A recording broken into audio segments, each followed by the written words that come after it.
Akhil Bharatiya Congress committee की इस विशेष पत्रकार वार्ता में आप सबका स्वागत है। बगैर किसी विलंब के मोदी सरकार को आज 8 साल पूरे हो चुके। 8 साल 8 छल, भाजपा सरकार विफल। इस नारे के साथ हम दोनों अपनी बात रखें। उससे पहले मैं अजय माखन जी से अनुरोध करूंगा कि एक पुस्तिका जो अखिल भारतीय कांग्रेस कमेटी ने निकाली है आज उसका विमोचन करेंगे और फिर हम अपनी बात आपके समक्ष रखेंगे।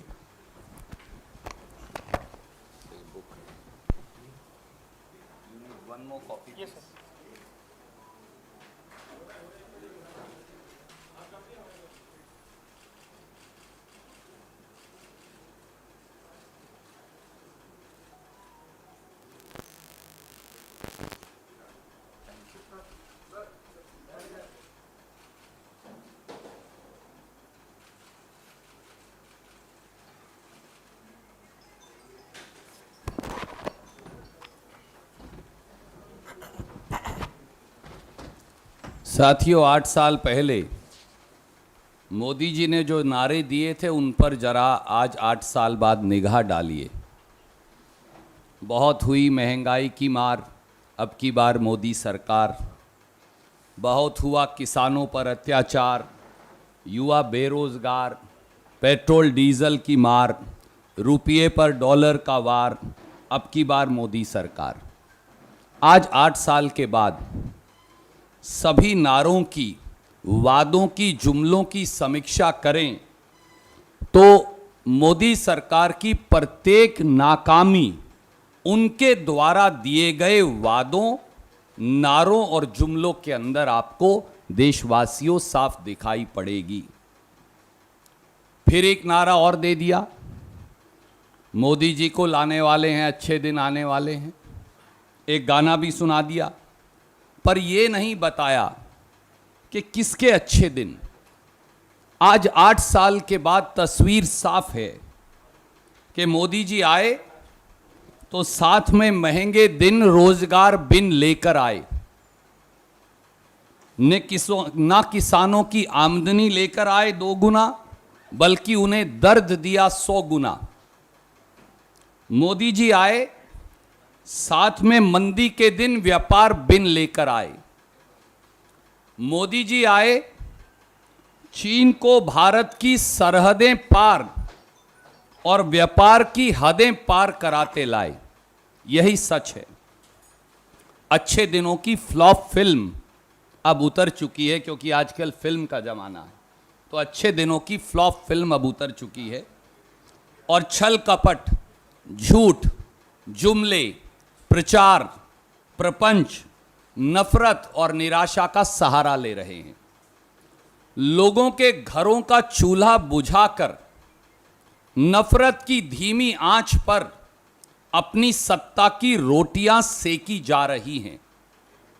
अब अपनी नाकामियों को छुपाने के लिए इन लोगों ने अपने नारे भी बदल दिए हैं। अब ये नफरत फैलाने वाले हैं, देश को लड़ाने वाले हैं, 80-20 कराने वाले हैं, किसानों की आमदनी पर, युवाओं के रोजगार पर, छोटे लघु मझोले व्यापार पर बुलडोजर चलाने वाले हैं। यही अब उनके नारे हैं। मैं अब अनुरोध करूंगा आदरणीय अजय माखन जी से कि वो विस्तृत चर्चा इस बारे में आपसे करेंगे। आदरणीय माखन साहब।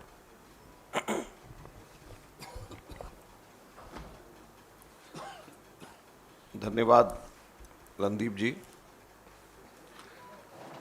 सबसे पहले तो मैं रणदीप सुरजेवाला जी को और उनके साथियों को, कम्युनिकेशन डिपार्टमेंट के लोगों को, जिन्होंने बहुत ही बेहतरीन तरीके से सारी चीज़ों का समावेश करते हुए 8 साल 8 छल, भाजपा सरकार विफल, ये बड़ा स्पष्ट और ये बहुत ही अच्छे शब्दों के अंदर, आसान शब्दों के अंदर, आंकड़ों के साथ में ये पुस्तिका जो इन्होंने निकाली है, मैं सबसे पहले तो इनको बहुत बहुत सुरजेवाला जी को और इनकी पूरी टीम को बहुत बधाई देना चाहता हूं, क्योंकि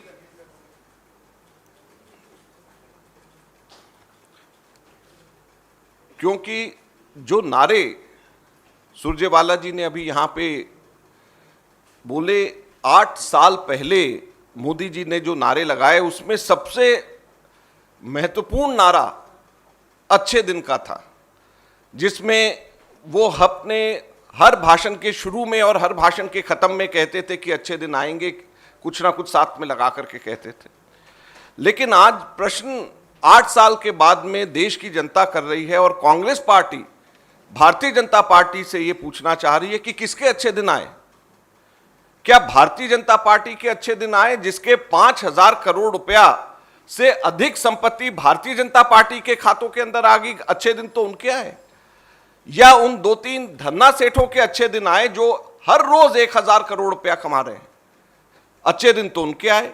या उन 142 सबसे अमीर लोगों के अच्छे दिन आए जिन्होंने कोरोना की आपदा में भी 30 लाख करोड़ रुपया कमाया? तो अच्छे दिन तो इन लोगों के आए।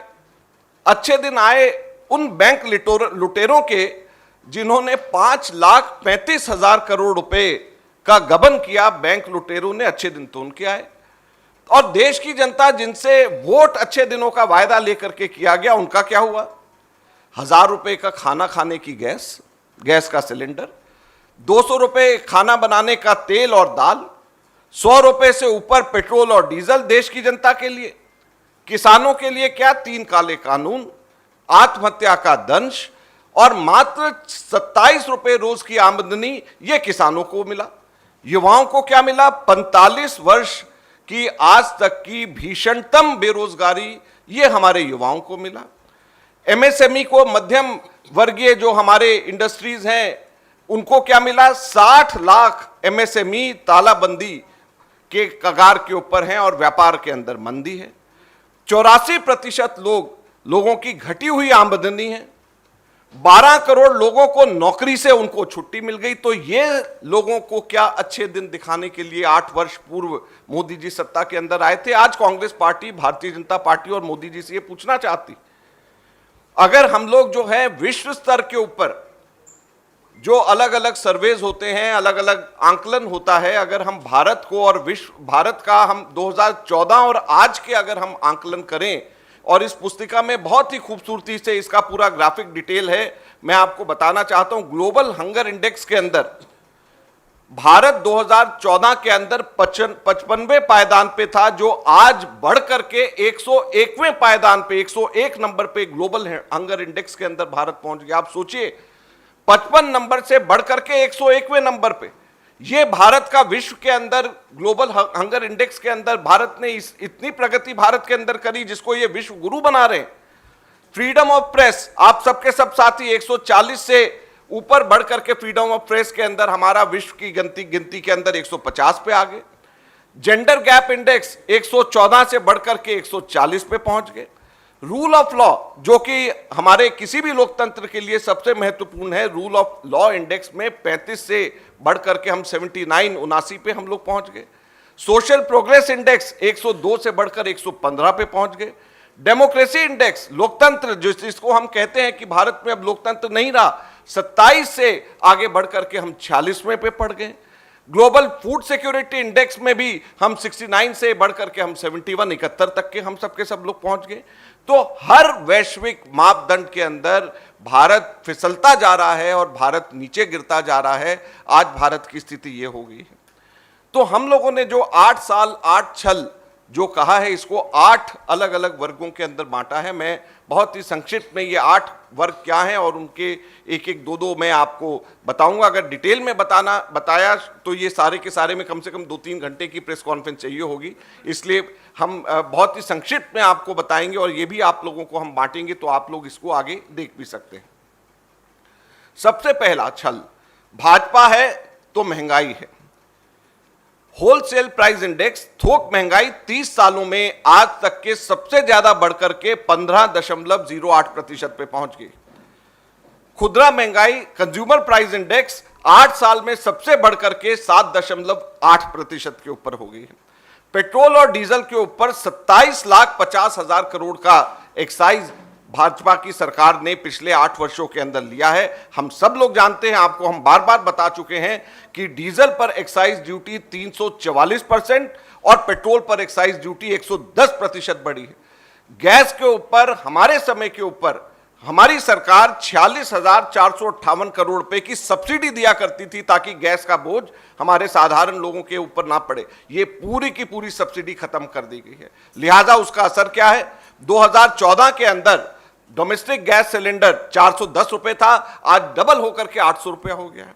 कमर्शियल गैस सिलेंडर 1541 रुपए था, आज लगभग डबल होकर के 23,365 रुपए हो गया है। सीएनजी जो कि हमारे दिल्ली के अंदर और दूसरे शहरों में अब इस्तेमाल होने वाला एक साधन है, एक ईंधन है, वो 35 रुपए से डबल से भी ज्यादा बढ़ करके 75 रुपए 61 पैसे प्रति किलो हो गया है। आवश्यक दवाओं के रेट बढ़ रहे हैं, टोल टैक्स के रेट बढ़ रहे हैं, खान पान की वस्तुएं बढ़ रही हैं, एल्यूमिनियम के ऊपर एक्स्ट्रा टैक्स लगाने की वजह से रेफ्रिजरेटर्स, टेलीविजन, सबकी सब चीजों के अंदर रेट बढ़ते जा रहे हैं। तो सबसे पहला हमारा जो भाजपा के ऊपर और नरेंद्र मोदी जी को कहना है कि ये जो अपने फायदे के लिए टैक्स बढ़ा करके कॉर्पोरेट टैक्स को कम कर दिया और उसकी भरपाई जनता की जेब काट करके जो करा जा रहा है, धनाढ्य अपने मित्र पूंजीपतियों को मदद पहुंचाने के लिए कॉर्पोरेट टैक्स तो कम कर दिया, लेकिन कॉर्पोरेट टैक्स की भरपाई करने के लिए जो कमी कॉर्पोरेट टैक्स के अंदर हो रहा है उसकी भरपाई करने के लिए जनता की जेब पे से, साधारण और गरीब लोगों की जेब पे से डाका डाला जा रहा है। इससे बड़ा अत्याचार नहीं हो सकता हमारे देश के अंदर। और दूसरा छल और भी महत्वपूर्ण, सबसे युवा देश को बेरोजगार व अनपढ़ता के अंधकार में झोंका। हमारे देश के अंदर बेरोजगारी का यह आलम है कि आज 7.9% के ऊंचे, सबसे ऊंचे पायदानों में से एक है। सीएमआई का इंडेक्स, वर्ल्ड बैंक की रिपोर्ट, सीडा की रिपोर्ट, ये सारी की सारी रिपोर्ट कहती है कि 45 वर्ष के अंदर आज तक के सबसे ऊंची बेरोजगारी हमारे देश में है तो आज है। जो हमारी लेबर फोर्स पार्टिसिपेशन रेट है वो 2016 में 47% थी, घट करके आज 39% हो गई है। यानी 8% लेबर फोर्स पार्टिसिपेशन रेट हमारा हो गया है। यानी कि आज हमारे देश के अंदर लेबर फोर्स पार्टिसिपेशन रेट का अगर हम आधार लगाएं तो 48 करोड़ से ज्यादा लोग बेरोजगार हैं। 48 करोड़ से ज्यादा लोग हमारे देश में बेरोजगार हैं। ये हमारी सीएमआई की रिपोर्ट हमारी ये कहती है। वर्ल्ड बैंक की रिपोर्ट ये कहती है कि लेबर फोर्स जो पार्टिसिपेशन रेट है वो 2005 में 26% था, घट करके मात्र 15% रह गया है विमेन का। तो जो हमारी महिला जर्नलिस्ट यहां पे हैं, आप सोच सकते हैं कि लेबर फोर्स पार्टिसिपेशन रेट महिलाओं का किस तरीके से लगभग 10% पिछले 15 वर्षों के अंदर कम हुआ है। ये मोदी सरकार की देन है। Centre for economic data and analysis, CEDA जो है वो मैन्युफैक्चरिंग सेक्टर के अंदर बताता है कि कितना मैन्युफैक्चरिंग सेक्टर के अंदर कितने क्या वहां पर रोजगार का दर वहां पर है।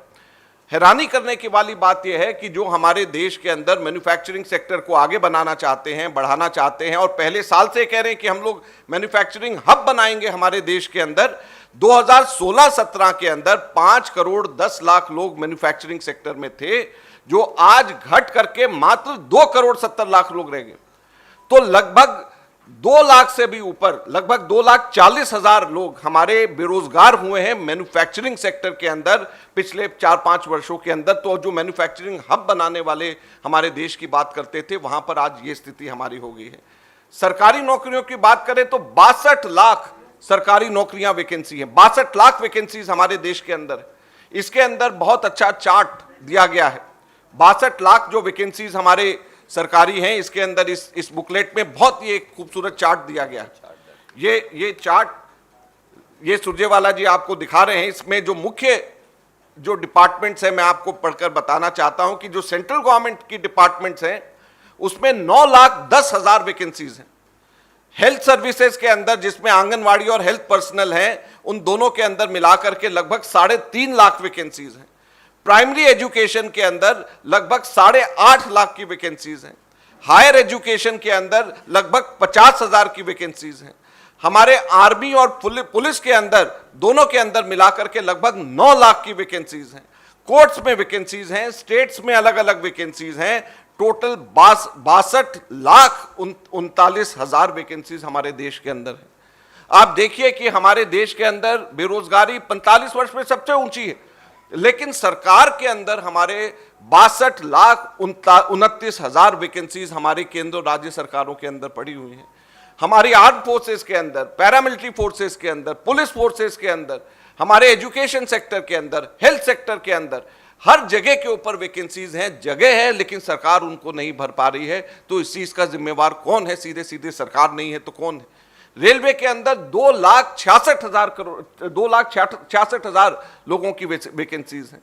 तो ये सभी वैकेंसीज जब इतनी सारी हैं तो इस चीज का जिम्मेवार कौन है? सरकार कैसे इस जिम्मेवारी से पीछे हट सकती है? तीसरा जो हमारा छल है वो अर्थव्यवस्था, अर्श से फर्श के 8 वर्ष में गर्त में अर्थव्यवस्था। जीडीपी की ग्रोथ कांग्रेस के समय में औसतन 8.36% प्रति वर्ष थी, घट करके भाजपा के समय में आधी लगभग 4.75% रह गई है। और ये भाजपा के फिगर्स हैं, ये सरकारी आंकड़े, कोई हमारे आंकड़े भी नहीं। तो लगभग आधे जीडीपी ग्रोथ हम लोगों की हो गई है। अब मूल्यन रुपए का देखें तो आज तक के इतिहास में रुपया इतना नहीं गिरा जितना अब गिरा। 77.81 प्रति डॉलर रुपए की कीमत होगी आज हमारे देश के अंदर, यह स्थिति होगी है। अगर सरकारी कर्ज की बात करें तो 67 ईयर्स में सरकार के, जब तक के 2014 में कांग्रेस पार्टी की सरकार थी, 55 लाख करोड़ का कुल कर्ज सरकार ने लिया था।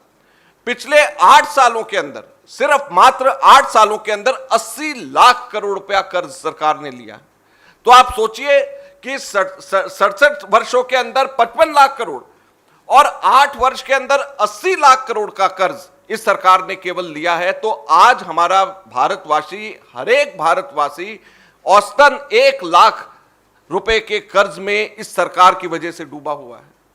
पिछले 8 वर्षों के अंदर 80 लाख करोड़ का कर्ज लेना, उससे कंपेयर करें आजादी के बाद से लेकर के जब तक कांग्रेस की सरकार थी, कुल 55 लाख करोड़ का। तो कितना कर्ज में, जितना हमने 67 सालों में लिया, उससे कहीं ज्यादा, 1.5 गुना उससे इस सरकार ने 8 वर्षों के अंदर ही कर्ज ले लिया। नॉन परफॉर्मिंग एसेट्स की बैंक्स के बात करें तो 21 लाख करोड़ का हो गया। लोन्स राइट ऑफ करने की बात करें, जो बड़े बड़े धनाढ्य धन्ना सेठों के जो लोन्स राइट ऑफ किए जाते, किसानों के नहीं, मध्यम वर्गीय गरीब लोगों के नहीं, छोटे दुकानदारों के, छोटे उद्योगपतियों के नहीं, बल्कि धन्ना सेठों के अगर लोन्स राइट ऑफ करने की बात करें तो 11 लाख करोड़ रुपए के लोन्स राइट ऑफ करेंगे। बैंक फ्रॉड की बात करें, घोटालों की बात करें तो 5,35,000 करोड़ का बैंक घोटाले पिछले 8 वर्षों के अंदर मोदी सरकार के नाक के नीचे हुए। पीएसयूज को, पब्लिक सेक्टर अंडरटेकिंग्स को सेल पे लगा दिया।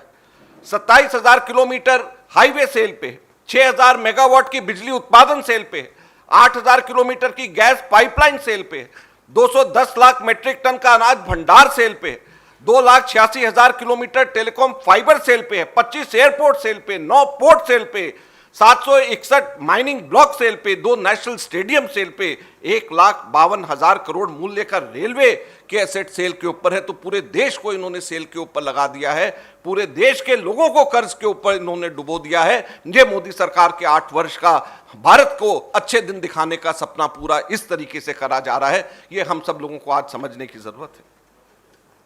चौथा साल आमदनी किसानों को कहते थे कि 2 गुना होगी, आमदनी नहीं हुई 2 गुना, दर्द दिया 100 गुना। कैसे? 3 काले कानून लागू कर दिए, 750 किसानों को अपने प्राणों की बलिदान देना पड़ा, जब जाकर के इस सरकार के कान के ऊपर जूं रहेंगी। अन्नदाता के ऊपर आज पिछले 8 वर्षों के अंदर लगभग 90,000 किसान खेत मजदूर आत्महत्या का फंदा चूमने को मजबूर हो गए हैं। ये हमारी सरकार की देन है। प्रति हेक्टेयर लागत कृषि के अंदर उपज के लिए 25,000 रुपया प्रति हेक्टेयर और बढ़ गई है, क्योंकि इन्होंने वैट लगा दिया है जिसपे कृषि के लिए इस्तेमाल चीजों पे, जिसपे आज तक के इससे पहले कभी भी नहीं था। डीजल के रेट बढ़ गए हैं, खाद के रेट बढ़ गए हैं। इन सब चीजों की वजह से आज 25,000 रुपये प्रति हेक्टेयर किसानों के ऊपर लागत बढ़ गई है। ये आज हमारे किसानों को, अन्नदाताओं को ये आज दिया है। 5वां छल, शौर्य के नाम पर वोट, देश व सेना के हितों पर चोट। 1,22,000 हमारे सेना के अंदर वैकेंसीज हैं। 1 रैंक 1 पेंशन हम लोगों ने 17 फरवरी 2014 को यूपीए की सरकार ने किया। उसके बाद आते ही 7 नवंबर 2015 को इन्होंने कहा कि जो भी वॉलंटरी रिटायरमेंट ले रहे हैं उन लोगों को 1 रैंक 1 पेंशन नहीं मिलेगी। सब जानते हैं कि 85% लोग 38 वर्ष से पूर्व रिटायर हो जाते हैं और अगले 10 उसके आगे के 10% लोग 46 वर्ष से पहले रिटायर हो जाते हैं। तो जब इतनी बड़ी तादाद के अंदर सब के सब लोग रिटायर हो जाते हैं तो स्वैच्छिक रिटायरमेंट को अगर 1 रैंक 1 पेंशन से अलग कर दिया तो जो कांग्रेस ने एक हाथ से दिया, भाजपा ने दूसरे हाथ से उसको वापस ले लिया। ये हमारे सेना के साथियों के साथ में इन्होंने किया। छठा स्थल, विकास से नहीं है नाता, बस नफरत फैलाना है आता। सरकारी आंकड़ों के अनुसार 2016 से 2020 तक के केवल 4 वर्षों में शुरू में 3400 धार्मिक दंगे हमारे देश के अंदर हुए। अगर छोटे बड़े सभी मिला दिए जाएं तो हमारा मानना है कि लगभग 10,000 दंगे हमारे देश के अंदर कम से कम हमारे इन पिछले 8 वर्षों के अंदर हुए होंगे। ये मोदी सरकार की देन है। जैसे अभी सुरजेवाला जी बता रहे थे, 80 वर्सेस 20 करने की इनकी कोशिश है ताकि लोगों का ध्यान बेरोजगारी से, महंगाई से, जो वास्तविक समस्याएं और जो इनकी कमियां हैं उनसे दूर होकर, इनके भ्रष्टाचार से दूर होकर के, इनके धन्ना सेठों ने जो पैसे कमाए हैं उससे दूर होकर के लोगों का ध्यान दूसरी तरफ में लाया जाए। केवल और केवल यही कोशिश है, इसलिए लोगों को देश के अंदर हमारे बांटा जा रहा है। 7वां छल, पिछड़ों को पीछे छोड़ा, SC ST OBC से नाता तोड़ा। SC ST सब प्लान जो कांग्रेस लेकर के आई थी उसको इन्होंने पूरी तरीके से खत्म कर दिया। SC ST OBC के आरक्षण पे लगातार हमला हो रहा है।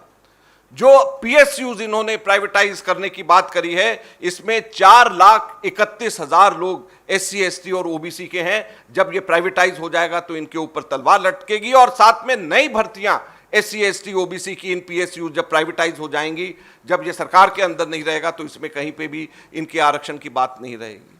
तो ये SC ST OBC के हितों के ऊपर इससे बड़ा कुठाराघात नहीं हो सकता। इसके अलावा और बहुत विस्तार से इस बुकलेट के अंदर चर्चा है। 8वां जो छल है, राष्ट्रीय सुरक्षा पर आंच, मोदी सरकार ने बंद की आंख। भारत की भूभागीय अखंडता पर सीधा हमला हो रहा है पर मोदी सरकार मौन है। चीन ने लद्दाख में गोगरा हॉट स्प्रिंग्स में भारत मां की सरजमी पर कब्जा कर रखा है। चीन ने लद्दाख डेप्सांग प्लेस में वाई जंक्शन तक जबरन कब्जा कर रखा है। मोदी सरकार लेकिन भारत मां की रक्षा करने में पूर्णतः विफल रही है। हमारी सीमाओं के ऊपर जहां तक ये पूरी तरीके से विफल रहे हैं, वहीं पे हमारे देश के अंदर ड्रग्स का तस्करी हमारी बढ़ती जा रही है और उसके ऊपर ये आंख बंद करके बैठे हुए हैं। आशी ट्रेडिंग कंपनी 28,000 किलोग्राम का टेल्कम पाउडर उन्होंने अडानी के पोर्ट से गुजरात से इंपोर्ट किया, 28,000 किलोग्राम का। 3,000 किलोग्राम उसमें से जब पता चला तो वो हीरोइन निकली और बाकी 25,000 कहाँ है किलोग्राम अभी तक के कहीं पे भी पता नहीं, पूरे देश के अंदर है। तो पूरे देश को जिस तरीके से इन्होंने ड्रग्स की चपेट के अंदर डाल दिया है, ये हमारे आंतरिक सुरक्षा के लिए शायद इससे बड़ा खतरा नहीं हो सकता है। तो साथियों, ये 8 साल 8 छल, भाजपा सरकार विफल, ये हम आप लोगों के पास में कम्युनिकेशन डिपार्टमेंट ने बहुत मेहनत से सुरजेवाला जी ने तैयार किया है और मैं ये उम्मीद करता हूं कि जनता तक पहुंचाने की जिम्मेवारी आप लोग भी अपने अपने चैनल्स, अपने अपने साधनों के माध्यम से आप लोग ज़रूर करेंगे। और मैं ये उम्मीद करूंगा कि आप लोगों के माध्यम से जनता तक सही बात, क्योंकि 8 वर्ष कम नहीं होते हैं, कोई ये 6 महीने 7 महीने साल की बात नहीं, 8 वर्ष है। तो 8 वर्ष में मूल्यांकन होना चाहिए। आप दिखाइए जो सरकार कह रही है, हम ये नहीं कहते कि मत दिखाइए, आप दिखाइए उनको भी, आप हमें भी दिखाइए।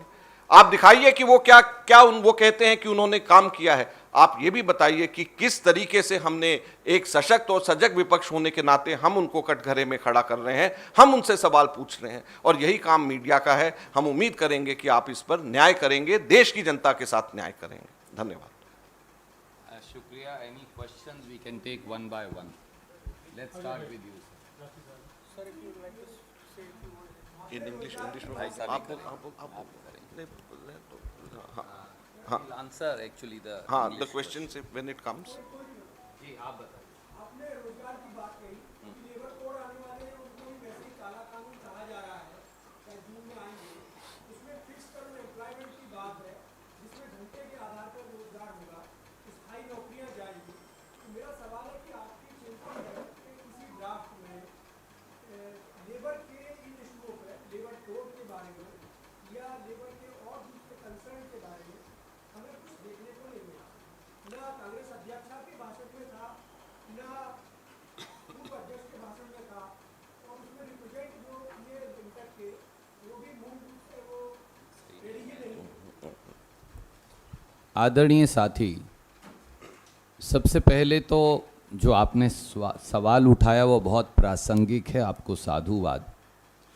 इस देश में मजदूर के हकों पर और हितों पर लगातार मोदी सरकार और भाजपा आक्रमण कर रही है। उदयपुर चिंतन शिविर के अंदर इस पर विस्तृत चर्चा हुई और जो लेबर कोड्स संसद के अंदर सरकार लाने की तैयारी कर रही है वो देश के मजदूरों का गला घोटने का काम होगा और देश के मजदूरों को बंधुआ मजदूर बनाने जैसा कुकृत्य होगा। हम इसका कड़ा विरोध करेंगे। हमने इसका संज्ञान लिया है। इंटक से बाकायदा राहुल गांधी जी ने, कांग्रेस अध्यक्षा सोनिया जी ने इस पर चर्चा की है।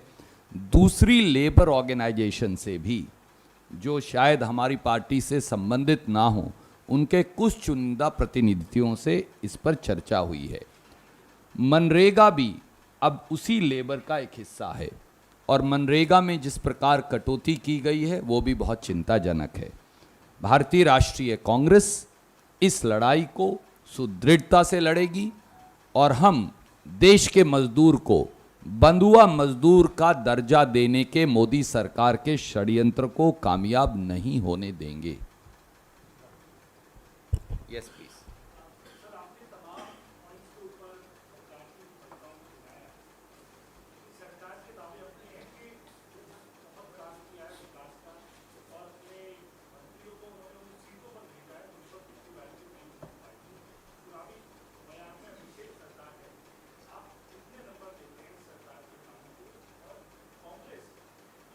बोलो।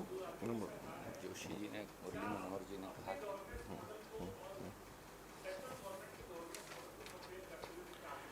देखिए, हमने आपको अपने इस बुकलेट के अंदर कंपैरेटिव एनालिसिस दिया है हर चीज़ का 2014 का अब से, चाहे जीडीपी की ग्रोथ की बात करें, चाहे एम्प्लॉयमेंट की हम बात करें, चाहे हम महंगाई की बात करें, किसी भी चीज़ में किसी भी जगह के ऊपर ले लें तो हम लोग जो है, हम लोगों ने कंपैरेटिव एनालिसिस जो है हम लोगों ने करके दिया।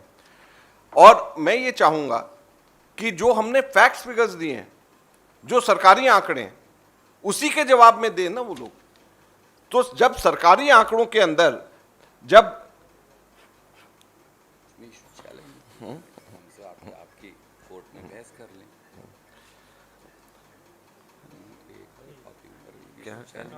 क्या कहा है? कॉपी में कुछ लिखा।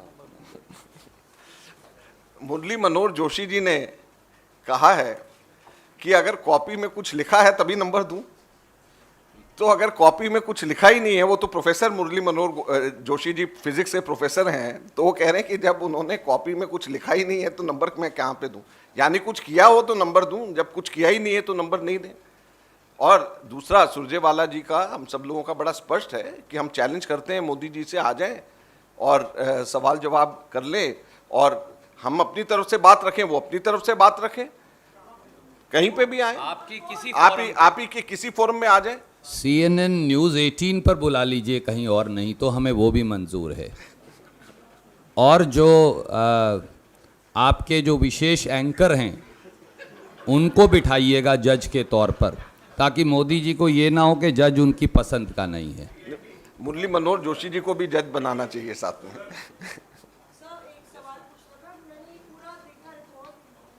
भ्रष्टाचार का जिक्र नहीं है, तो क्या भ्रष्टाचार जो सरकार में भ्रष्टाचार है उसको लेकर दे रहे हैं? और दूसरा, क्या कुछ सराहनीय काम भी किया आप सबने मोदी सरकार ने कांग्रेस के मुताबिक? देखिए, भ्रष्टाचार जब हम ये कह रहे हैं कि 5,35,000 करोड़ का बैंक का घोटाला हुआ है तो भ्रष्टाचार नहीं है तो क्या है?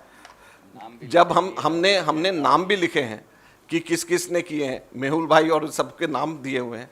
जब हमने ये कहा है कि सिर्फ चंद पूंजीपतियों को ही 1000 करोड़ रुपया प्रतिदिन की कमाई हो रही है, तो फिर क्या कमाई बगैर बगैर सरकारी मदद के हो रही है?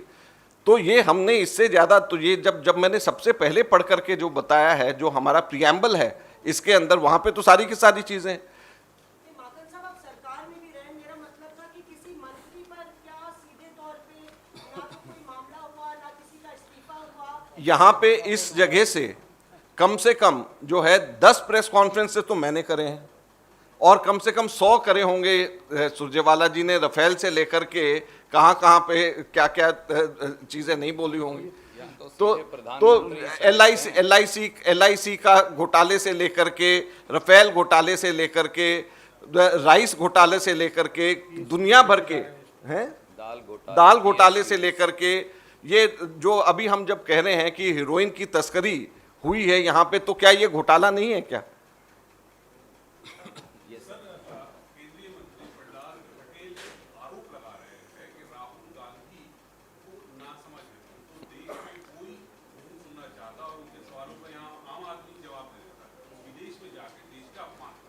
आज जो है 8 वर्ष पूरे होने पे सवाल हमारे को पूछना चाहिए या रूलिंग पार्टी को पूछना चाहिए?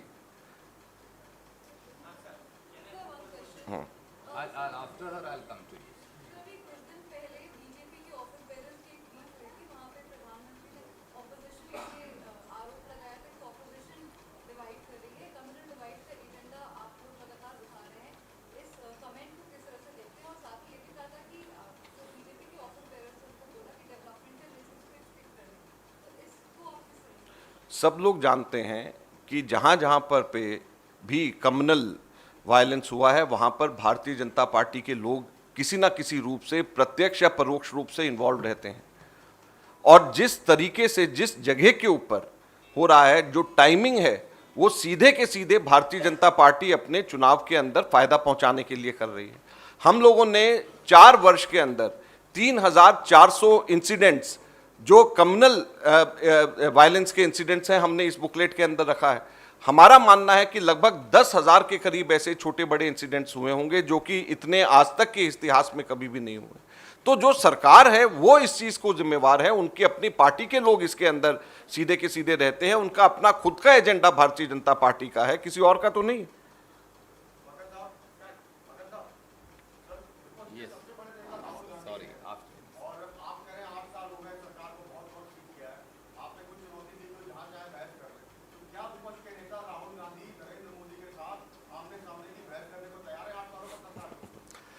हम लोग जब उनको कह रहे हैं आप आइए, हम बहस करने को तैयार हैं, तो आए, वो हमारे सामने बहस करें, वो जवाब तो दें।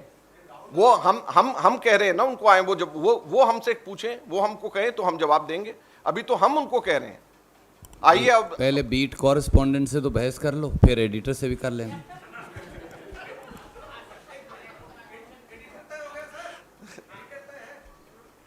वो तो हमारे एडिटर हैं ही, हमारे नेता हैं।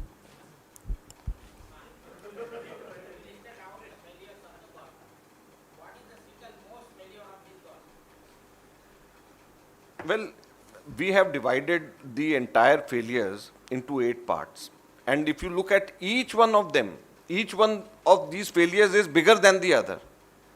So we can't, if we say that inflation is a bigger failure than unemployment, we'll be wrong.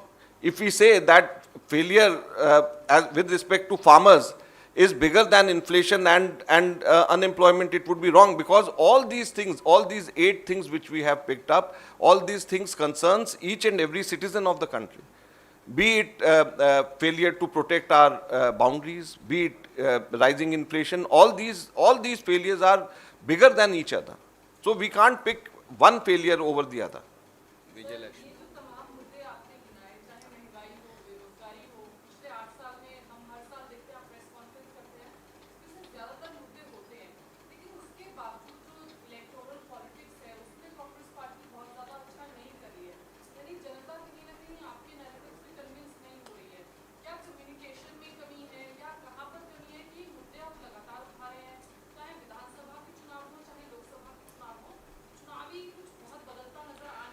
देखिए, हम लोग एक सशक्त और सजग विपक्ष हैं।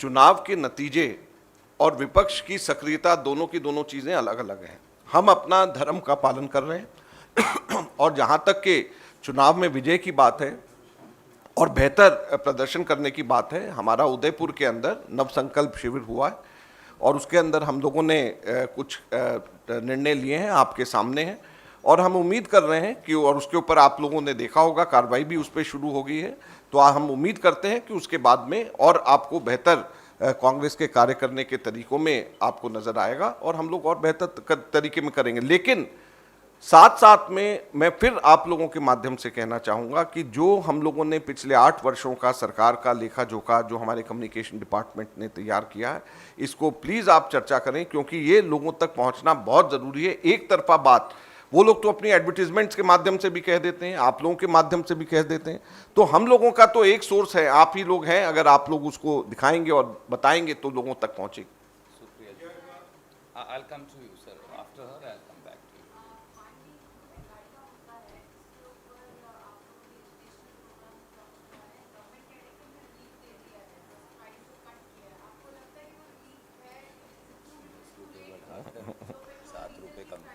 पता नहीं।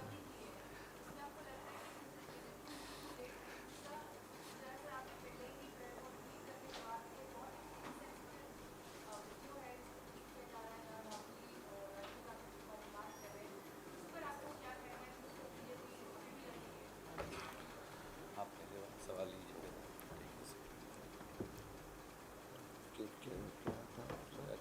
इन्होंने रेट्स कम की। देखिए, 27 लाख करोड़ रुपया इन लोगों ने पिछले 8 वर्षों के अंदर एक्साइज बढ़ा करके किया है। 344% डीजल के ऊपर एक्साइज बढ़ा दिया है। तो अब जब पिछले 2 महीने पहले 9 रुपया बढ़ा करके उसमें से 7 रुपया कम कर 10 रुपया बढ़ा करके 7 रुपया कम कर दिए, तो वो कोई महंगाई घटाना अगर इसको कहते हैं तो मैं समझ नहीं सकता कि लोगों को मूर्ख बनाने का और क्या डेफिनेशन हो सकता है। तो बड़ी सीधी सी बात है कि इसके अंदर जो पेट्रोल और डीजल के रेट्स हैं वो अंतर्राष्ट्रीय मूल्य कम होने के बावजूद हमारे देश के अंदर बढ़ रहे हैं और उसके अंदर जो एक्साइज ड्यूटी जो सेंट्रल गवर्नमेंट ने बार बार बढ़ाया है और जो इन्होंने सब्सिडी कम किया, हमारे समय के ऊपर 1,44,000 करोड़ की सब्सिडी होती थी, जिसको इन्होंने अब कम करके 11,000 करोड़ की सब्सिडी सिर्फ कर दी है पेट्रोल प्रोडक्ट्स के अंदर। तो 12 गुना तो इन्होंने सब्सिडी कम कर दी और एक्साइज ड्यूटी 344% बढ़ा दिया। तो जब इन्होंने सब्सिडी जो सरकार देती है जनता को ताकि उसका बोझ ना पड़े, उसके अंदर 12 गुना कम 1200% कम कर दिया और 344% डीजल के ऊपर अगर एक्साइज बढ़ा दिया और फिर जो है ये कहते हैं कि हमने कम कर दिया, तो ये तो जनता को समझने की बात है। Can I take her second question also, sir? आदरणीय साथी, सवाल बड़ा सीधा है और माखन साहब ने जवाब भी दिया। हम मोदी जी से कहते हैं कि साहब आपसे हाथ जोड़ के विनती है, 3 रुपया 56 पैसे पे हम छोड़ के गए थे एक्साइज ड्यूटी, डीजल पर उतनी कर दीजिए। क्यों आंकड़ों की हेरा फेरी में लोगों को बहका रहे हैं? आपने 3 रुपया 56 पैसे की बजाय कर रखी है 15 रुपया 80 पैसे, जो 2014 में मनमोहन सिंह जी ने की थी उतनी कर दीजिए। 3 रुपया 56 पैसे एक्साइज ड्यूटी थी डीजल पे और 9 रुपया 48 पैसे थी पेट्रोल पे। 20 रुपया अगर पेट्रोल और डीजल आज कम ना हो जाए तो आप जो हमें सज़ा देंगे, जिस चौराहे पर देंगे, हम तैयार हैं। पहली बात। दूसरी बात, मैं मेरे भारतीय जनता पार्टी के साथियों से एक अनुरोध करूंगा। हम जानते हैं कि उन्होंने देश की आज़ादी के स्वतंत्रता संग्राम में हिस्सा नहीं लिया। हम ये भी जानते हैं कि भाजपा के पितृ संगठन जो हैं वो अंग्रेज के पिट्ठू थे। हम ये भी जानते हैं कि उन्होंने 52 साल तक तो देश का तिरंगा झंडा आरएसएस के कार्यालय पर नहीं फहराया था। हम ये भी जानते हैं कि आरएसएस में महिलाओं की एंट्री नहीं है, पर उसका ये मतलब नहीं है कि जिन लोगों ने देश की आज़ादी से पहले और देश की आज़ादी के बाद इस देश के लिए कुर्बानी दी, उग्रवाद से लोहा लिया, उग्रवाद की आग में खुद को झुलसाकर देश की अखंडता को बचाए रखा। इंदिरा गांधी और राजीव गांधी 2 ऐसे नाम हैं जिनका अकेले भारतीय राष्ट्रीय कांग्रेस से वास्ता नहीं, जिनका इस देश की सरजमी मिट्टी से वास्ता है, इस देश में उग्रवाद से लड़ाई से वास्ता है। अगर इंदिरा गांधी जी के पोते और राजीव गांधी जी के बेटे से कोई ये पूछे कि आप व्यक्तिगत हिंसा के शिकार हुए हैं और हिंसा और अहिंसा के बीच क्या रिश्ता है, तो कोई अपने सब भावनाओं को आत्मसात कर 2 मिनट के बाद ये कहे कि पहला शब्द जो मेरे जहन में आता है वो है माफी। तो मुझे लगता है जो इसका भी उपहास उड़ाते हैं, मुझे उन पर दया आती है। उन्हें वो नहीं जानते कि भारतीयता है क्या, भारत है क्या। उग्रवाद को रोकने के लिए अपने परिवार के सदस्यों के हजारों टुकड़े करवाकर भारत माता के ऊपर अर्पित कर देना है क्या। मैं उनसे केवल सादर अनुरोध करूंगा, आप कांग्रेस से लड़िए ना, जरूर लड़िए, आप कांग्रेस से असहमत होइए, पर इस देश की बलिदानी और कुर्बानी का मजाक मत उड़ाइए, वरना इतिहास आपको माफ नहीं करेगा। Can I go to him first, sir, then you, and then ma'am, then, and I'll come to you.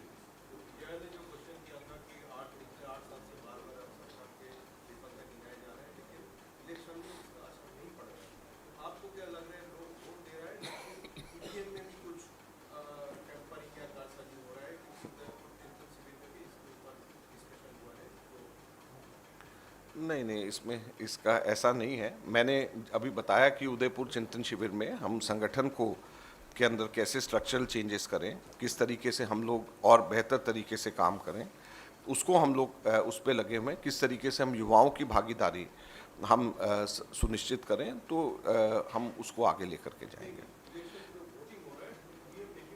हम जो है मुख्यतः जो हम लोग देख रहे हैं कि किस तरीके से स्ट्रक्चरल चेंजेस हम लोग करें ताकि हम बेहतर कर सकें। इस कांग्रेस पार्टी ने आजादी के समय राष्ट्रगान दिया देश को, राष्ट्रगीत दिया देश को, और राष्ट्र की जो अवधारणा थी, जिसमें हम जो बचपन से सीखे हैं कि 4 धाम यात्रा की जाती है, भारत एक राष्ट्र है। आज उसी राष्ट्र के ऊपर कांग्रेस का शीर्ष नेतृत्व करता है कि भारत राष्ट्र नहीं है। बिल्कुल है राष्ट्र। हम भारतीय राष्ट्रीय कांग्रेस, कौन कहता राष्ट्र नहीं है? नहीं नहीं, वो मैसेज तो आप लोग दे रहे हैं, या जो ऐसे इस तरीके की बातें कर रहे हैं वो दे रहे हैं। कॉन्स्टिट्यूशन को पढ़ना, कॉन्स्टिट्यूशन के किसी हिस्से को पढ़ना, नहीं नहीं, ये कोई है ही नहीं।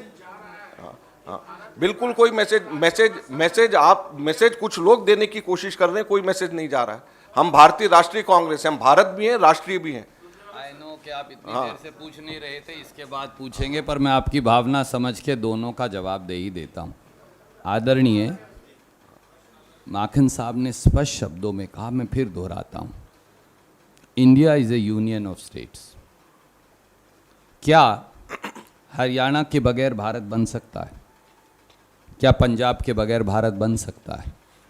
क्या कर्नाटक, तमिलनाडु, मध्य प्रदेश, राजस्थान, गुजरात, इन सब के बगैर भारत बन सकता है? तो जवाब नहीं में आएगा। भारत इसलिए है क्योंकि सारे भारत के प्रांत, मैं हरियाणा से आता हूँ, मुझे बहुत फ़ख्र है कि मैं एक हरियाणवी हूँ, पर मुझे ये भी फ़ख्र है कि मैं भारतीय हूँ। हरियाणा और भारत एक दूसरे के पूरक हैं। आप कौन से प्रांत से आते हैं? क्या उत्तर प्रदेश के बगैर भारत बन सकता है? सबसे बड़ा प्रांत है। आपको मुझे विश्वास है कि आपको गर्व है कि आप उत्तर प्रदेश की वीर भूमि से आते हैं, पर क्या उत्तर प्रदेश के बगैर भारत और भारत के बगैर उत्तर प्रदेश हो सकता है? दोनों एक दूसरे के पूरक हैं। That's why the constitution says, if I may put it in English, India is A union of states. मेरा उन सब मेरे भाजपा के मित्रों से हाथ जोड़ के अनुरोध है, हिंदी की प्रतिलिपि भारत के संविधान की पंडित जवाहरलाल नेहरू, सरदार पटेल, बाबा साहब अम्बेडकर ने सबसे पहले सदन के पटल पर रखी थी। कृपया उसे दोबारा पढ़ें, आत्मसात करें। किसी बात की जानकारी ना होना कोई बुरा नहीं, मुझे कई बातों की जानकारी नहीं होती, मैं आपसे पूछ लेता हूँ, आप मुझे सिखा देते हैं। परंतु जानबूझकर अज्ञानी बन जाना मूर्खता है, ये फर्क है। ज्ञान ना होना, दूसरे से ज्ञान प्राप्त कर लेना बुद्धिमता है, पर जानबूझकर अज्ञानी बन जाना मूर्खता है। भाजपा के कुछ मित्र ये मूर्खता कर रहे हैं, हम उन्हें अनुरोध करेंगे, इस देश के सामने, इस देश के संविधान की पटकथा तो हमने लिख दी थी जब संविधान बना। आज मुद्दा है, जैसा आपने फरमाया, बेरोजगारी, आज मुद्दा है महंगाई, आज मुद्दे हैं अर्थव्यवस्था का गर्त में जाना। उन पर चर्चा करें, इस देश को भटकाएं मत, ये मेरा सादर अनुरोध है। No, she is waiting for a long time, you are being now unfair to her. My name is Trupti Nath. I must say that in my assessment, Congress initiative in Narega turned around the economy of rural India and rural. Now it is not being executed as we see cost is going there. What is the way out? What is the way out? And you have enumerated sectors of economy in various sections. So what are the Narega was a methodology to put money directly into the hands of the poorest of the poor in this country, whether they were belong to general categories or to SC, ST, OBC, minorities or other deprived sections. When you deprive wages to Manrega workers for over 2 months, 3 months, 6 months, you are actually defeating Manrega, as Prime Minister said on the floor of the Parliament himself. When you deduct or cut, impose budgetary cuts on Narega, you are taking food off the table of ordinary Indians, the poorest of the poor. So attack on Manrega is not attack on workers. It's an attack on rural India.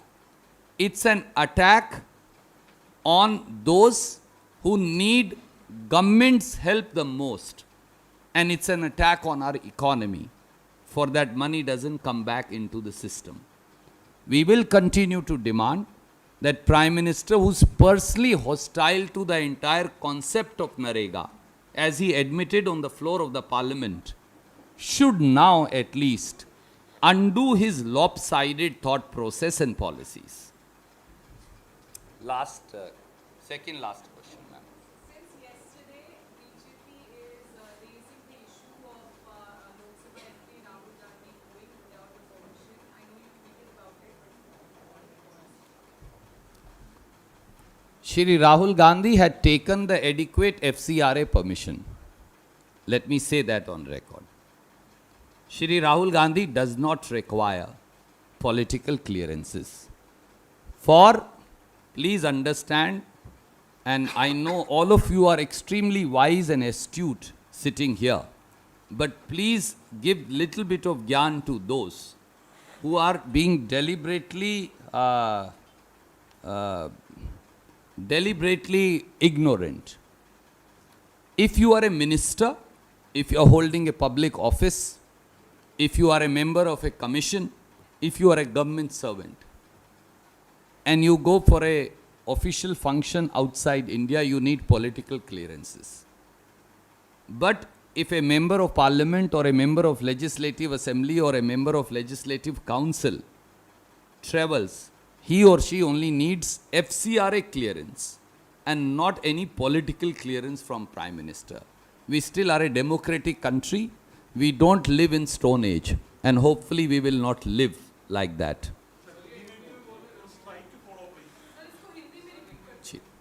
आदरणीय मित्र, कई साथी बेबात की बात, जिसे हरियाणा में कहते हैं, वो बनाने की कोशिश कर रहे हैं, या उसे उत्तर प्रदेश में कहते हैं बात का बतंगड़ बनाना। श्री राहुल गांधी ने FCRA की परमिशन ली है। हमारे मुल्क में अगर आप मंत्री पद पर हैं, भारत सरकार के एम्प्लॉय हैं, ऑफिस ऑफ प्रॉफिट होल्ड करते हैं, किसी कमीशन आदि के मेंबर हैं जहाँ से आपको तनख्वाह वगैरह मिलती है, तो आपको पॉलिटिकल क्लियरेंसेस चाहिए। एमएलए, एमपी, एमएलसीज को एफसीआरए परमिशन चाहिए जो श्री राहुल गांधी ने ली, पॉलिटिकल क्लियरेंसेस नहीं चाहिए। क्योंकि अगर ऐसा हुआ तो हमारा मुल्क फिर प्रजातांत्रिक मुल्क नहीं रह जाएगा। ना इस प्रकार का इस देश में कोई कानून है, मैं आपके संज्ञान में लेके आना चाहता हूं। और 2014 में बाकायदा लोकसभा राज्यसभा सेक्रेटेरिएट से रिटन क्लैरिफिकेशन इस बारे में एक सांसद ने मांगी थी, तो उन्होंने कहा था कि नहीं, हमसे आपको कोई पॉलिटिकल क्लियरेंसेस नहीं चाहिए। एमएलसी, एमएलए, एमपी वो सरकार के नौकर नहीं हैं, they are servants of people. And जो लोग इस प्रकार की बचकाना और बेवकूफ़ाना बात कर रहे हैं, मेरी उनसे राय है, देश के सामने गंभीर मुद्दे हैं।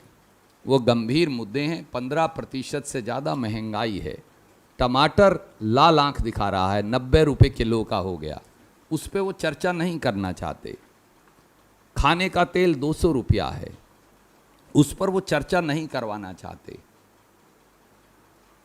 हमारे देश की आधी आबादी महिलाएं जो हैं, 1,25,00,000 महिलाओं की नौकरियां चली गई, उस पर वो चर्चा नहीं करवाना चाहते। देश में 3400 दंगे हो चुके हैं, उस पर चर्चा नहीं करवाना चाहते। देश में एक एक चीज की कीमत क्या है और क्या थी, देखिए 100%, 150%, 300% बढ़ गई, इस पर वो चर्चा नहीं करवाना चाहते। किसी एमपी ने पॉलिटिकल क्लियरेंस ली या नहीं ली, उस पर चर्चा है। सो राहुल गांधी जी से जो ऑब्सेशन है उनकी, उन्हें ये छोड़कर देश चलाने पर ध्यान देना चाहिए। धन्यवाद। सॉरी, हाँ, जी का सवाल जरूरी है, बताइए। Yes sir, yes, I will come to you, I apologise. After him, I'll go to him and then I'll come to you. Then we will wind up. Yes, sir, please.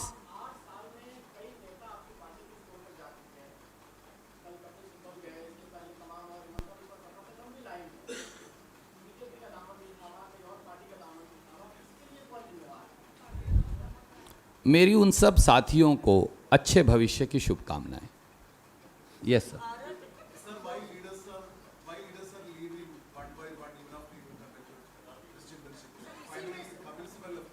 Yes, please जोड़ लीजिए। भाजपा ने कहा है कि भारत जोड़ो से पहले कांग्रेस मत छोड़ो अभियान चलाना चाहिए। Yes, I will speak in. I extend my good wishes for a happy and bright future to all my friends and senior colleagues. I hope they will continue to contribute towards nation building and contribute to what is the essence of idea of India that is intrinsic to the thought process of the Congress party. Yes, last question.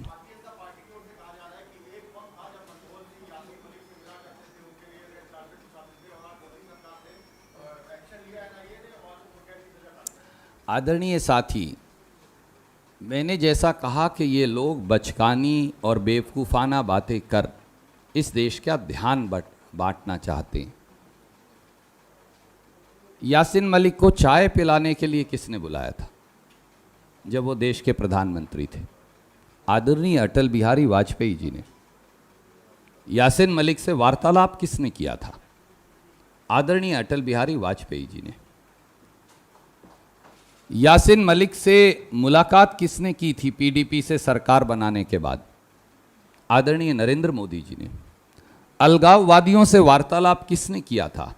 आदरणीय नरेंद्र मोदी जी ने। बिन बुलाए मेहमान के तौर पर दावत खाने के लिए पाकिस्तान कौन गया था? आदरणीय नरेंद्र मोदी जी।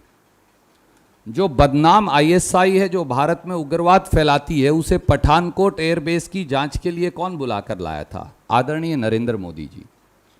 मौलाना मसूद अजहर, जरगर और दूसरे उग्रवादियों को जम्मू कश्मीर की जेल से रिहा कर हवाई जहाज में बिठाकर कांधार पाकिस्तान कौन छोड़कर आया था? भारतीय जनता पार्टी और अटल बिहारी वाजपेयी जी की सरकार। मसरत आलम को जो भारत विरोधी उग्रवादी गतिविधियों के अंदर शामिल है वो किसकी सरकार में शामिल था? वो भाजपा और पीडीपी की सरकार का एक तरह से चेहरा बना था। आसिफा अंद्राबी को बेटी बचाओ का चेहरा किसने बनाया था? जो मौलाना मसूद अजहर के साथ पाकिस्तान जाकर भारत विरोधी रैली कर रही थी, आदरणीय नरेंद्र मोदी जी ने। इसलिए अपने गिरेबां में झांक कर देखें इससे पहले कि वो भद्दे और सस्ते इल्ज़ाम लगाएं। धन्यवाद साहब। We want only 1 minute of your attention. There is a important joining happening. क्योंकि आप बार बार सवाल कर रहे थे तो हमने कहा अभी सबूत फिर आपके सामने पेश करते हैं। उत्तर प्रदेश के कुछ नेता हैं हमारे महत्वपूर्ण, वो आ रहे हैं तो अभी आपके समक्ष आएंगे। ये वाले ये किताब ये ले।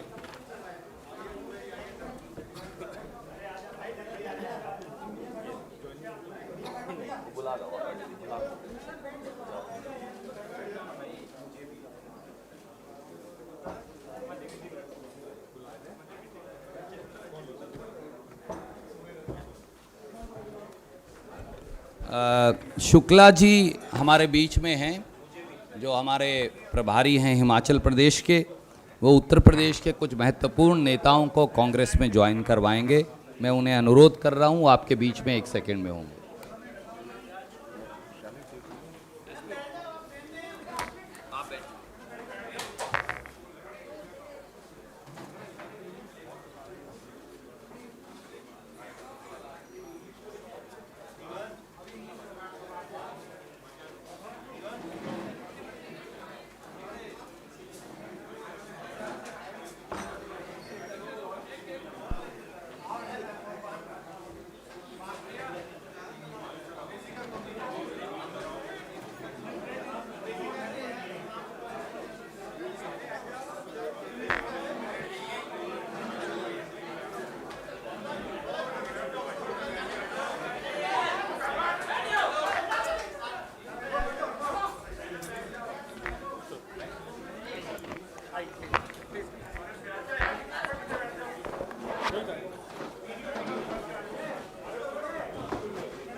नमस्कार साथियों,